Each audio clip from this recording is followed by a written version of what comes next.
viewers, welcome once again to another broadcast. Thank you for those of you that have subscribed, those that have sharing our videos. We are so grateful. The channel is growing. Thank you so much. In today's news, we bring you the latest on trending issue in Rivers State regarding Wike and his threat to Igbo and denial that he is not Igbo. Genocide in Obigbo, the criminal silence of Governor Wike and other Igbo leaders. Rivers State Governor Wike has answered the question being asked whether Igbo still have brothers and sisters in Rivers State. Wike is not the first Rivers man to deny Igbos as their brothers. Isaac Jasper Adakaboro was among. Ken Sarowiwa did the same thing. D.T. Spieth was the father of Igbo hatred in Rivers State. Elechi Amadi, E.K. Clark, Sergeant Awuse were all anti-Igbos with one excuse or the other. Now, Governor Wike. I have frequently wondered why these people are wicked to the Igbos. Before the invasion of Obigbo, known as Obi Igbo, that's the homestead of Igbo, and no wonder several Igbos in Port Harcourt reside there. Wike had told the world via a press conference that the NSAS protest was as a result of an incitement by Nnamdi Kanu, who placed 100 million naira prize on Wike's head following Wike threats. Governor Wike blood background. So if Wike reacted or acted based on what Nnamdi Kanu said, let's just assume Nnamdi Kanu in a far away another continent is so powerful to have placed a bounty on a serving governor and chief security officer of a state, and the governor become J3. Okay, let's assume that Nnamdi Kanu meaningfully said so. So when responded to Wike's initial threat, let's also agree that Nnamdi Kanu rightfully incited the proscribed IPOB to join the protest. How does that justify Obigbo genocide? We are talking about NSAS protests that took place in all the states of Nigeria Federation and in Abuja.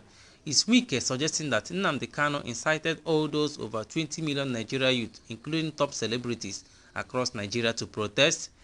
If at all Nnamdi Kanu was the one that incited the youth of Obigbo and indeed the whole Nigeria, that means that Nnamdi Kanu is not an ordinary human like you and I, or if he's human, deserve an international award. If actually Mazi Nnamdi Kanu was the one that incited the youth of Obigbo and Nigeria as a whole, which Kanu and IPOB have denied, does it mean that the sins of Kanu and IPOB should be visited on Igbo people? I remember once Tompolo threatening to make Nigeria ungovernable. Did the federal government of Nigeria declare genocide against the Jaw in Nigeria? What of Tom Ateke, our brother Asri Dokubo and others? Did they not incite their people at one time or the other? Did the federal government or their governors invade their respective community to kill their people? When President Obasanjo ordered the killing on the people of Odi in Bayelsa and Zakibiam in Benue State, did that not mean that the entire Yoruba race is guilty of his genocidal action? Yes, Nnamdi Kanu is a well-respected freedom fighter known around the globe, but Kanu does not speak for the Igbos. Wike is aware that Ohaneze Ndi Igbo is the official mouthpiece of Igbos, not Kanu. If Kanu is not the President General, Secretary General, or spokesman of Ohaneze, and Wike knows that he is none of this, why would anybody declare genocide of Igbos because Kanu said something on radio far away outside Nigeria? So if Nnamdi Kanu speaks on behalf of himself or even IPOB, then all Igbos should be exterminated. One wonders what have happened if it was Ohaneze used to be Ohaneze and made a statement. The entire Igbos in Rivers State would have been set ablaze. I'm equally surprised that Wike is denying his Igbo identity or history, whether Omu is changed to Romo, in order to separate the Rivers people from the rest of their Igbo kinsmen. What of their language and culture? Me think that since they have changed the names of their town and streets to Rumu, they should also change their name from Wike to Rumu Wike and Amechi to Rumu Amechi. Does it not sound sweet? You fools. Ongoing massacre in Obigbo, Rivers State. ongoing massacre in Igbo, River State. Whether you call it Aro Ndizog, Aro Chukwu, or Aro Udi, Aro Ajali, Aro remains Aro. Just as there are American Jews, Russian Jews, German Jews, Jews remain Jews anywhere they are. What Wike should have done, set up a judicial panel of inquiry as its counterparts in other states have done to ascertain the actual truth and circumstances behind the protests and violence in Igbo. If he has so much believed the protests and violence were incited by Nnamdi Kanu, he should have invited the leaders of Igbo and Ohaneze and cautioned them on the consequences of heeding Kanu's order. Invite the leaders of the militant and cultist group in Rivers State, which the state has an abundance of, and confirm their neutrality and innocence in the violence. Don't forget that in the election that brought Wike to power, gunshots were raining everywhere by militants and cultists, particularly in Obiakpo local government, and casualties counted in their dozen. And yet, unanswered question is whether all these weapons were mobbed up from these militants and cultists after the election. The answer is no. There are Igbo indigenes in Rivers State, including Wike, and they are not guessed whether Wike like it or not. That said, it has become a record that all of the states in Nigeria, Rivers State, one of the home states or closest neighboring state, or indeed Igbo brother state of the eastern region, has been the greatest threat to Igbo people. Since during and after the Biafra War, some people of old Rivers State has shown marked hostility, hatred, and outright propensity for ethnic cleansing of Igbo people. What Wike and co are doing in Rivers State is not a new thing. Isaac Jasper Adakaboro studied chemistry at the University of Nigeria and Nsukka. Throughout his stay in the school, he depended so much on his Igbo friends and colleagues. During vacation, Isaac will hang around in the homes of Igbo friends until the next academic session. At a time, he contested for the president of Student Union government against 3 other contestants, all Igbo. Yet, Igbo students, who constitute over 80% of the student population, voted and fought for him to victory. Even his chemistry department students did not support him. Recall also that Isaac Boro was the first de facto coup plotter in Nigeria when he formed the first militia force in Nigeria, the Niger Delta Volunteer Force, on February 23, 1966, and declared the Niger Delta Republic, the first time any part of Nigeria attempted to separate from Nigeria. Isaac Boro and his comrade were arrested and tried and sentenced to death for treason. It was then head of state General Aguiyi-Ironsi, an Igbo, who committed their sentence to prison terms. On the eve of the Biafra War in 1967, Isaac Boro was released and he immediately joined the Nigerian army and was commissioned as a major. He later led 1,000 Ijaw to fight against Biafra and opened the way for Nigerian soldiers to enter Port Harcourt. He was later killed under mysterious circumstances in 1968 at Ogu, near Okereka in Rivers State, by the same people he fought on their side against Biafra. The enemies he was working for saw him as a Biafran and killed him. During the Nigeria-Biafra War of 1967 to 1970, Ndi Igbo, who are majority Biafrans, left their property in the old Rivers State created in 1967 and fled for safety of their life during the war. After the war, when they came back to Rivers State under the then Rivers State Governor, Lieutenant Commander Alfred D.T. Spiv, to start up a new life, they were deprived of their properties with the convenience of the Nigerian state. Before the end of the war, Kensaro Wiwa was allegedly among the Rivers State indigenes who led other like mine from the state to Gowon.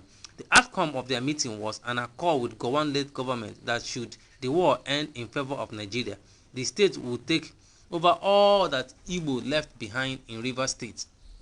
Thereafter, Rivers men and women led by Kensaro Wiwa, the PTF Smith, Elechi Amedi, E.K. Clark, Sergeant Awuse, and others claim all the properties of Igbo that are worth millions of pounds. They characterized this as abandoned property. One of them even wrote a novel in which the author mimicked Igbos by alleging how Igbos were eating toads and lizards out of hunger during the war. Serowiwa afterward became the champion of implementation of abandoned property program and was said to have been the person who, with Sani Abacha, claimed Sir Odumegwu Ojukwu extensive property in Port Harcourt. Who knows if their entity started there? Serowiwa made a lot of money from Igbo property, which were taken from Igbo people and called abandoned property. Over 20 years ago, Sarowiwa was later killed along with the rest of Ogoni 9 by the Abacha regime for reasons we all know. The execution triggered widespread unrest in Niger Delta, anchored on mass agitation for resources control. That was when late Ikemba Ojukwu made a very commendation statement to the people of Niger Delta titled Good Morning, which some people interpreted as a congratulatory message to the people for waking up from slumber for so long to demand their rights. It is also on record that it was an Igbo, Emeka Anyaoku, the then Secretary General of the Commonwealth, who opposed Abacha's move to kill Sarowiwa and his group. After their killing, it was Anyaoku who spearheaded sanctions against the Abacha regime. Yet, Wike seems not to have understood to wake up. In his futile bid to become the Vice President of Nigeria, using Igbo as a bait to his northern overlord. What is even more annoying is the ongoing meeting organized by Southeast governors for a dialogue and negotiation between Ohanese leaders and Wike. Such cowardly move is a disgrace to the Igbo nation. Negotiate what? Negotiate about the scores of Igbo already massacred or to stop further killings of Igbo. What are they negotiating about? When they should by now taking Wike to the International Criminal Court for ethnic cleansing and crime committed against humanity. I'm equally angry that while Wike has been roaring streets like a lion all this while and fulfilling those threats in Igbo, Southeast governors and other Igbo leaders maintain conspiratorial criminal silence and cannot as much as issue a statement of concern for Igbo sons and daughters being slaughtered like fowls at the instance of their fellow governor. Even a hen and indeed every other animal do not keep quiet, whether their offspring are under threat, much less being murdered in cold blood. Why would any of the sound mind blame Mazi Nnamdi Kanu for standing up against Governor Wike's genocidal crime of Obigbo residents? But we all know why there was criminal silence. Metie Allah separately and secretly promised each of the governors the position of vice president, the same slot Wike is plotting. So how do you expect Igbo governors to speak against Obigbo genocide and still be seen to remain in the good book of Metie Allah? For the record, the entire people of Old Eastern region were involved in the Biafra project as reflected in the name Biafra, which took place after the Bight of Biafra, located between on the shores of rivers, Cross River and Bayelsa State. As a matter of fact, it was Frank Opigbo, and a German, who suggested the name to Ojukwu in 1967. It was after the war that the federal government of Nigeria changed the name to Bight of Bonny, evidently to erase the memory of Biafra. As a matter of fact, the war started in Gakem in present Cross River State, and Biafra soldiers, mainly Igbos, came to the strong defense of their border town before they were sabotaged by some element from the locality. As a people who were common with victims of northern pogroms in 1966, Ojukwu took all Easterners as brothers and common targets of domination. Hence, he carried Niger Delta along in the prosecution of the war without discrimination or marginalization, with Niger Delta effectively represented in the sharing of office and other portfolios. Example, Major General Philip Effiong was Biafra Chief of General Staff and later Head of State, while Mr. N.U. Akpan was Secretary to the Eastern Region Government and later Biafran Government. Mr. Ignatius Kugbara was Biafra representative in London, while Dr. Gary Layton was Deputy Head of the Research and Production Department. Mr. Okon Ndem was Communication Officer and Broadcaster, Radio Biafra, while Mr. Frank Opigbo, who I introduced the name Biafra, was Commissioner for Rural Development and Biafra Administrator of Yanogoa Province. Dr. S.E. Koki was Biafra Relief Coordinator, while Mr. M.T. Mbu was Commissioner for Education and Mr. S.E. Imoke, Chairman, Rehabilitation Commission. There were several others. Up to today, Igbos have continued to regard people of Niger Delta as brothers and allies in all national affairs, hoping and expecting that they will wake up.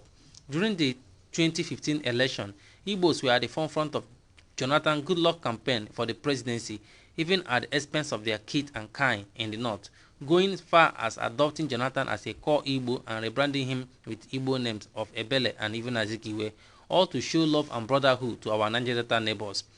Just when we thought we have put all the Igbo hatred by Rivers people behind us, Wike is reopening old wounds and making Igbo ask the question, do we still have brothers in Rivers State? Thank you for listening to the news.